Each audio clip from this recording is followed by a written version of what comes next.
Those who know the right questions must reach those asking the wrong ones, and sometimes even the lost. I protect my identity because truth has a body count. Welcome to the Anarchist File. You know the real drug isn't heroin, isn't coke, isn't nicotine, it's novelty. It's that tiny, unearned serotonin hit you get when your phone lights up at 2:37 a.m. with a message that isn't even for you, but your body still twitches like Pavlov's ghost. This is the part where I'm supposed to say, but hey, I'm not judging, right? Ron, I'm judging. Because I remember what life felt like before every man, woman, and child was spiritually waterboarded by their own phone. And what's worse, most of you are paying for the privilege. Congratulations. You've been domesticated by your own dopamine loop, and the collar looks good on you. Let me spell it out. They've weaponized your biology. This isn't about bad habits or too much screen time. This is neurochemical warfare waged in swipe animations and autoplay. It's your lizard brain doing push-ups every time someone hearts your story. It has algorithms tuned with PhD precision to make you feel like God when you post and nothing when you don't. You think you're using the phone. Nah, it's using you. You think you chose to check TikTok 93 times today? No, you were summoned. Summoned by the soft glow of obligation, that itch behind the ear that says, maybe something's happening, maybe I'm missing it. You haven't had a single original thought in 3 days. Your brain's just repackaging trending audios into identity. But here's the kicker. You know this. You know you're addicted. You've said it out loud. You've tweeted it, ironically, of course. Haha, I can't stop scrolling, send help. The self-awareness is performative. It's just another feature. You've become the addict who knows the bartender's name and thinks that counts as progress. Look around. The average human can't go 30 seconds without reaching for the rectangle. And when they forget it at home, they don't just feel bored, they feel unsafe, disconnected, invisible. They've conflated silence with danger. Meanwhile, every second you're not plugged in is seen as a PR risk for your own life. Gotta be seen, gotta be active, gotta be visible. Because the second you stop broadcasting, you start wondering if you exist. Welcome to the dopamine economy where attention is currency, presence is monetized. And your ability to sit in a quiet room with your own thoughts has been downgraded to legacy software. Now, do you want to know why you keep checking even when you say you're done? Because the machine is smarter than you? Because your brain evolved for scarcity, unpredictability, tribal validation, and now you live in an environment where all three are weaponized by UX designers with conversion goals. Infinite scroll? That's not convenience. That's a behavioral loop with no friction. Notifications? That's the new hunting ground for emotional reward. Someone liked your photo translation. You're still real. You see where this goes? We've gamified existence. We've turned attention into an arcade prize and validation into a metric. And every time you resist, every time you say, okay, no phone after 9, the machine waits. It waits like a good pusher, because it knows. It knows you're weak at 11:27 p.m. It knows you'll cave after that third awkward silence. It knows your loneliness, your anxiety, your thirst. The algorithm knows you better than your mother does, and it's not here to help. Let me say this clearly. You are not addicted to your phone. You are addicted to what your phone does to your brain. That microburst of importance. That momentary high where the world spins around your post, your message, your photo, your opinion, and then it's gone, and you chase it again, and again, and again. You call that freedom? That's slavery in 4K. You're the most tracked, nudged, manipulated generation in the history of the species, and somehow you've turned it into aesthetics, into vibes, into haha, I'm so chronically online, lol. Like, that makes it cute. Like, that makes it less tragic. It doesn't. It makes it performative depression. You can't even feel bad authentically anymore. You need a filter and a meme format. That's what they've done to you. The dopamine loop didn't happen overnight. It wasn't a single villain in a lab coat deciding to break your brain with pixel dust. It was iteration. It was A/B testing. It was cold, brutal optimization. Every time you hesitated, clicked, hovered, scrolled, they logged it, they modeled it. They learned what kept your eyes pinned to glass, and then they fed it back to you. Faster, louder, better. We call that innovation. But really, it's behavioral engineering on a scale that would make Skinner blush. Every major app you use right now is not just trying to entertain you, it's trying to train you. Keep you anxious, keep you restless, keep you needing a shot of novelty, a swipe of envy, a little hit of rage, keep the emotional cocktail shaking, and they've got you. Not just using the app, needing it, basing your reality on it, shaping your day around it. Let me paint it plainly. Most people under 30 live in an emotional cage, engineered by billionaires who don't know your name, don't care about your life, and would absolutely sell your internal state for a 0.2% bump in engagement time. But hey, they added a well-being dashboard, so it's all good, right? You open your screen time tracker like it's an astrological chart. 6 hours a day? That's crazy. You safe and flick over to TikTok for 2 hours straight. You have rituals around your captivity? That's how deep the spell goes. The thing you hate owns your free time. The thing you mock is your digital deity. And we've made peace with it, because everyone else is caught in the loop too. Everyone's broken the same way. So it feels normal. You see your friends at dinner and they're not even present. They're half glancing at their phones, checking something real quick, chasing the next spike of relevance while chewing overpriced pasta. Conversation isn't even spontaneous anymore. It's triggered by what someone saw on a screen. Did you see that video? Well, yes, of course. Everyone saw it. We're living inside the same psychic terrarium, the same hive of infinite, looping noise. It's not shared culture, it's shared overstimulation. And here's the brutal irony. We're lonelier than ever. Statistically, Gen Z reports higher levels of loneliness than any generation in modern history. Think about that. You've got millions of young people wired into each other 24/7 and they feel more isolated than their grandparents, who wrote letters by hand and saw friends once a week. It's because we mistake connection for contact. A DM isn't community. A meme isn't therapy. A group chat isn't fellowship. These are proxies, beautiful, addictive, empty proxies. And because they feel almost like the real thing, they become seductive. We accept the knockoff because real intimacy is messy. It's inconvenient. It's not always online. It requires presence, and presence has become intolerable. When's the last time you sat in stillness? No screen? No input? Just existence. No, really? Not meditating? Not journaling? Not being productive? Just being. Letting your thoughts expand. Letting your soul breathe. You don't remember. Because your brain has been repaved by the attention economy. It twitches in the absence of stimuli. It panics when the feed goes dry. They say boredom is a sign of privilege. Wrong. Boredom is a sign you're still human. And most people are terrified of being human. Because humanity means limitation. It means patience. It means pain that can't be skipped. It means joy that can't be compressed into 60 seconds. It means being offline for longer than a battery cycle. The digital world hates that. It wants you available. It wants your brain on a leash. Not in the name of connection, but consumption. You are not the customer. You are the inventory, the cattle, the commodity. The game isn't to make you feel whole. It's to keep you craving, wanting, looping. You scroll, not to learn, not to laugh, not to connect, but to soothe, to escape, to delay the moment you realize nothing on that screen actually satisfies you. And yet, you go back, because sometimes the feed hits just right. You see that one post, that one sound, that one creator who gets it, and you think, this is why I scroll. That's the trick. That's the variable reward system. Slot machines work the same way. The house always wins. And in this case, the house is an app with $300 million in Series C, funding, and a psychology department bigger than your whole graduating class. You want to escape? Start by realizing the screen is not a neutral tool. It is biased toward your submission. It is designed to replace your inner life with synthetic presence. The real world doesn't flash or ping. It doesn't offer hearts or follows. It doesn't remember your birthday unless you remind it. But it's real, it's raw, it will hold you if you let it. But you won't let it, because the real world is slow, and you've been trained to fear slowness. Slowness means you might feel something you don't like. That old grief, that buried regret, that creeping question about whether this version of youth, this Algorand-fed avatar is really you at all. But maybe you don't want to know. Maybe that's the deepest addiction of all, not the feed, not the likes, but the distraction from yourself. Because if you ever stop scrolling long enough to meet your real self, you might be horrified at how much of you has been outsourced to the machine. And that would hurt, and that would be the beginning. That's the threshold most will never cross. They will live and die in the loop. Medicated by memes, comforted by trends, surrounded by content that keeps them just numb enough to function, just distracted enough to obey. But not you. You're still here, still listening. That means something in you is awake. Something is rebelling. Something is suspicious of the peace you've been sold. Good. That's where it starts. Let's talk about why this system is so hard to beat. It's not because you're weak. It's not because you lack willpower or discipline. That's a convenient lie sold to you by people who never gone a day without a team of engineers fine-tuning the software designed to break your resistance. No, the system works because it's adaptive. It evolves faster than you can heal. You delete one app, another takes its place. You quit Instagram, you go feral on Twitter, you set a screen time limit, and the first time you feel sad, stressed, or rejected, you override it, just this once. You're not in a tech ecosystem. You're in an emotional ecosystem. You don't go online because you're curious, you go online because you're wounded. And the apps are more than happy to cradle that wound. They talk like friends now. How are you feeling?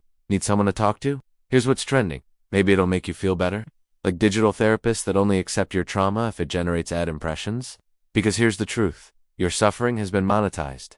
And not in the dramatic conspiracy-laced way people like to fantasize about. No, it's quieter, cleaner. You feel empty, gives you go online, gives you scroll past ads. That's it. That's the model. That's the billion-dollar conversion path. Your emotional volatility is the engine of the attention economy. Every spike in mood is just another data point in someone else's dashboard. The machine doesn't care if you're happy, sad, terrified, manic, or exhausted, just that you're reactive, that you move, that you click. It can't distinguish love from rage, community from codependency, boredom from desire. It just tracks the tremors of your soul and optimizes them for throughput. And if that's not a form of quiet spiritual colonization, I don't know what is. Now let's elevate. You think you're the user? But the real user is the model. You're the raw material. Your attention is the input. Your behavior is the feedback loop. The algorithm doesn't serve you. It studies you. It doesn't deliver content. It delivers predictions of what will keep you vulnerable enough to stay. And here's the cruel joke. The more time you spend inside this machine, the more it trains itself on your future self. The algorithm becomes your shadow, your digital twin. It learns how to feed your exact version of hopelessness, humor, horniness, distraction, spiritual yearning, and cynicism. And eventually, you start becoming it. You begin to think in algorithmic shape. You speak in clips. You develop hot takes with maximum engagement per syllable. You resist nuance because nuance doesn't trend. You avoid silence because silence doesn't notify.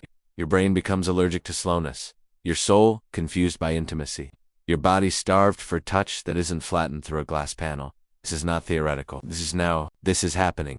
And the only way to escape is to recognize the system for what it is. Not just addictive, but ideological. A worldview baked into swipe gestures. A metaphysics of immediacy. A culture of coherence over truth. Because that's the other thing. The feed always makes sense. The content is always tailored. It's always reinforcing. If you're sad, it confirms your despair. If you're angry, it gives you an enemy. If you're bored, it gives you a new identity to try on for 5 seconds. The algorithm isn't designed to challenge you. It's designed to keep you comfortable in whatever delusion you already live in. And when you spend enough time in that loop, you lose the muscle for contradiction. You can't sit with things that don't resolve. You can't handle people who disagree. You mistake challenge for violence. You mistake conviction for threat. You want safe spaces that function more like echo chambers. You want therapy without reflection. You want healing without humility. The feed gives you that. It gives you everything except reality. Because reality isn't tailored. It's not instant. It's not optimized. It's inconvenient. It shows up late. It contradicts your biases. It demands accountability. It can't be filtered. And it refuses to trend. That's why it feels so alien now. That's why so many of you walk around dazed, numb, overstimulated, and underconnected. Because you've spent so long in simulation. The real world feels hostile. You try to talk to someone at a party without checking your phone and you feel exposed. You go on a walk without music or a podcast and your brain starts screaming.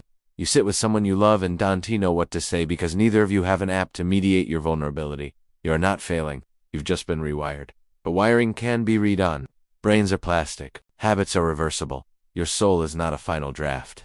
So here's what I want to offer you. Not as a guru or influencer or content creator, but as someone who's been on the other side of the glass. You don't have to live this way. You don't have to be another perfectly groomed digital serf optimized for output. You don't have to chase novelty like a junkie. You don't have to turn your life into content, your suffering into clout, your boredom into a brand. You can walk away. Not from tech entirely. That's Luddite fantasy. But from dependency. From spiritual surrender. From unconscious loops. From being a pixel farm for billionaires who wouldn't recognize you outside of a metrics report. It starts with friction. Friction is sacred. That moment you hesitate before opening the app. That's the first muscle. That's your soul trying to speak. Listen to it. Expand that pause. Breathe into it. Choose boredom. Choose awkwardness. Choose stillness. Let your mind defragment. Let your instincts return to their native speed. Let your nervous system stop being a puppet show for interface designers. Because on the other side of that detox is something you've forgotten how to want. Peace. Not the manufactured peace of binge scrolling until you pass out, but the peace of internal clarity, of presence, of sovereignty, and it's not easy. You'll miss the noise. You will crave the loop. But eventually, if you stay off long enough, your body remembers, your breath deepens, your gaze widens, your mind stops reaching for the next hit and starts asking deeper questions. Who am I without the feed? What do I believe that wasn't fed to me? What do I want that isn't marketable? The system can't answer that, only you can. And that's why it fears your silence. You know what the most dangerous person in a system like this looks like? Someone who remembers what it felt like to be unreachable and liked it. Not in the hermit sense. Not some cave-dwelling tech-phobic monk. I mean the man or woman who knows that access is not intimacy. And being perceived isn't the same as being understood. Someone who knows how to go ghost not as a trauma response, but as a power move. Because they remember that solitude isn't loneliness. It's ownership. Ownership of your time. Ownership of your attention. Ownership of your mind. And in a world where everyone else is on least two brands, two trends, two timelines, that's a threat. That's an anomaly. That's someone who's immune to panic cycles. Immune to bait. Immune to digital emotional inflation. The system can't monetize that. So it mocks it. Touch grass, Luddite. You fell off. The culture of overconsumption will always try to make conscious minimalism look like deprivation. But that's the bait. They want you hungry. They want you afraid of boredom. Let me say something controversial. Boredom is holy. It's the precursor to insight. The space where attention detaches from the dopamine mill and begins feeding on the marrow of real life. The mind, left unentertained, doesn't die, it deepens. It wanders. It rebuilds. But you've been trained to panic when things go quiet. You feel it at red lights, on elevator rides, in lines at the grocery store. That psychic itch, that check your phone reflex, its withdrawal. You're not missing information. You're avoiding presence. And you know what's on the other side of that avoidance? The real you, not the digital composite. Not the public-facing avatar you've rehearsed. Not the identity you've cosplayed to survive social media. You, before the feed told you what to want. You, before the metrics shaped your opinions. You, before the echo chamber gave you your talking points. And yes, that you is awkward, clunky, unsure, because that you hasn't been optimized for virality. But that you is also dangerous. Because once you get reacquainted with your authentic self, you start asking real questions. Questions like, what would I do with my life if I wasn't constantly managing impressions? Who do I love that I haven't touched in weeks? What would I say if no one was watching? And the machine hates those questions.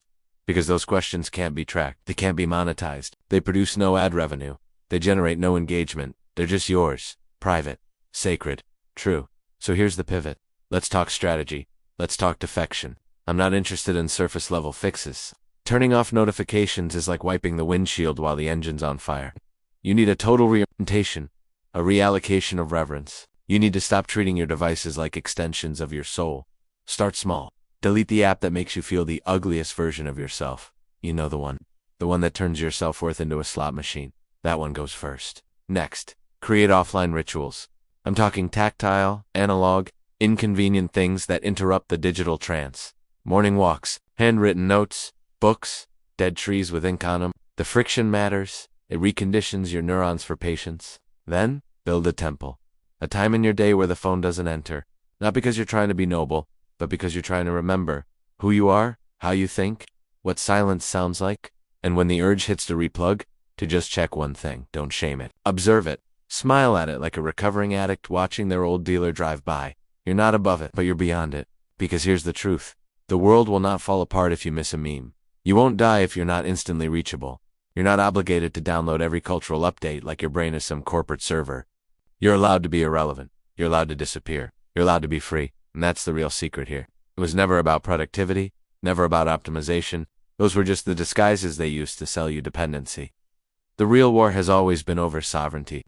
The right to govern your own attention without intrusion. We lost that battle quietly. One swipe at a time. I'll just check this at a time. But we can take it back. Not with rage. Not with some anti-crusade. But with spiritual discipline, with boundaries, with boredom, with beauty that exists in the analog, in the friction, in the things that don't buzz or light up or follow you back. Because that's where life actually happens. And if you're still here, still watching, still nodding along, you know I'm right. You feel it. Somewhere under the noise? That hunger for stillness? That craving for presence? That ache for something deeper than notifications? Follow it. Let it pull you out. Let it wake you up. Let it be the first sign that maybe, just maybe, you're ready to unplug from the dopamine trap and remember what freedom feels like. Let's be honest. Most people won't do this. Most people are too far gone. They've grafted their identity to the glow. They don't just use the system, they are the system. They speak in templates. They think in Their sense of self is a co-authored Google Doc with every algorithm they've ever fed. You've seen it. They can't make eye contact. They pause before they speak, not to think, but to remember how they phrased it online. They measure opinions by whether they'll trend, not whether they're true. They aren't people anymore. They're brands running on human flesh, and they'll never stop. Because the feed is all they know. The noise is comforting. The numbing feels like clarity. They think they're informed because they're overloaded. They think they're connected because they've got 400 unread messages. They think they're evolving because their bio changes every month. They won't come back to themselves. Not unless something breaks. Not unless the machine eats too much and spits them out. But you're different. You've seen the edge, felt the exhaustion, felt that deep, sick guilt after hours of scrolling, knowing you've traded presence for performance. You've watched the sun rise through the blue haze of the screen and thought, what the hell am I doing? That's not weakness. That's your soul refusing to die quietly. And now you've got a choice. You can numb it again, scroll it away, post something clever, and pretend that moment never happened. Or you can act, you can defect, you can revolt. Not with rage, but with refusal. Refusal to give your mind to machines. Refusal to outsource your meaning to metrics. Refusal to let $1 trillion dopamine cartel rent space inside your skull. You don't have to go off grid, you don't need to smash your phone with a hammer. You just need to become Be the kind of person the algorithm can't predict. Be unoptimized, be spiritually encrypted. Because freedom today doesn't look like rebellion, it looks like presence. It looks like patience. It looks like choosing to be fully human in a world that wants you processed, packaged, and pushed through an infinite scroll. They can't sell to someone who doesn't flinch. They can't program someone who's still. They can't addict someone who's whole. You be that. Stop with 1 hour, one walk, one conversation without checking anything, one sunset where you don't reach for the camera, one morning without the feed, and then stack it. Stack moments until they become muscle, until being offline doesn't feel like withdrawal, it feels like coming home. That's where we're going. Not backward. Not into some analog fantasy. Forward, into something richer, deeper. Human 2.0, not augmented by tech, but anchored beyond it. Not antidigital, but post-illusional. The kind of human who can wield tools without being hollowed out by them. You want a path out of the dopamine trap? Here it is. 1. Reclaim your boredom. 2. Respect your attention. 3. Question your reflexes. 4. Remember your body. 5. Rebuild your rituals. 6. Reduce your exposure. 7. Relearn presence. 8. Resist optimization. 9. Return to the real. 10. Refuse to perform for ghosts. You are not here to impress an algorithm. You are not a feed item. You are not a content vessel. You are not a node in someone else's schema. You are sovereign, strange, divine, messy, alive. And that, my friend, terrifies them. Because you can't be sold. You can't be tracked. You can't be replaced by a better prompt. And in the age of simulations, being real is the final rebellion. The story isn't over. This was the Anarchist File.